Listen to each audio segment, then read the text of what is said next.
नमो बुद्धाय साथियों। दोस्तों, इस पूरे भारत देश में सबसे ज़्यादा मूर्तियाँ बाबा साहब भीमराव अंबेडकर की ही हैं। तो दोस्तों, आज हम आपको बाबा साहब की सबसे प्रचलित मूर्ति के बारे में बताएंगे और साथ ही हम जानेंगे कि बाबा साहब की मूर्ति में उंगली खड़ी करने के इशारों के बारे में।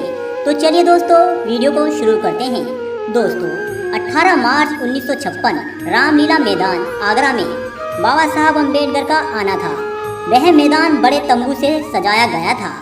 उस तंबू को साधने के लिए मैदान के बीचों बीच बहुत बड़ा खंभा लगाया गया था। जब डॉक्टर अंबेडकर दिल्ली से आगरा आए तो जनता अपने मसीहा का भाषण और स्वागत करने के लिए भारी मात्रा में मैदान में पहुंची। फिर मंच पर पहुंचकर बाबा साहब ने सामाजिक, आर्थिक, राजनीतिक और ऊंच नीच की समस्याओं को जनता के सामने रखा।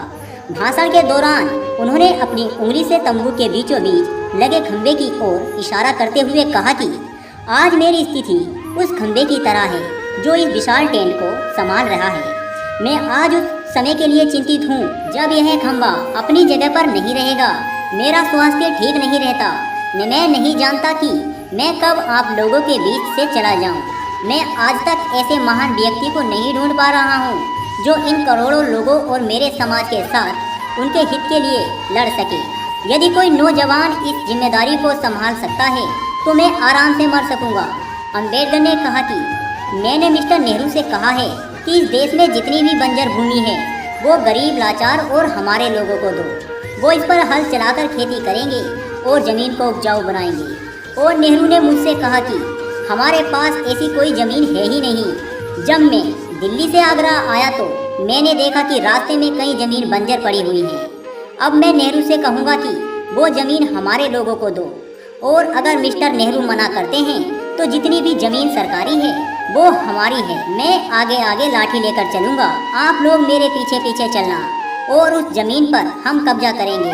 इस बात को कहते हुए बाबा साहब ने बंजर ज़मीन पर कब्जा करने के लिए अपनी उंगली से इशारा किया था।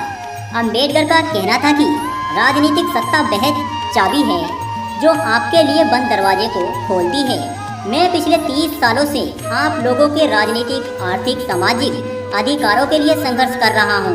अब आप लोगों की जिम्मेदारी है कि तुम लोग इस संविधान की सहायता से संसद में बैठकर शोषित, पीड़ित, दबे, गरीबे लोगों का भला करेंगे।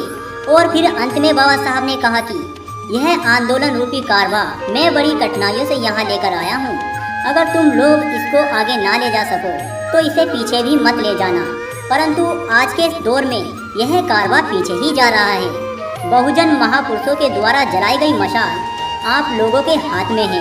उम्मीद है कि इस मशाल की आग धीमी नहीं पड़ेगी। तो मित्रों, अगर आप बाबा साहब के सच्चे भक्त हैं ना, तो कमेंट में एक बार जरूर लिख दें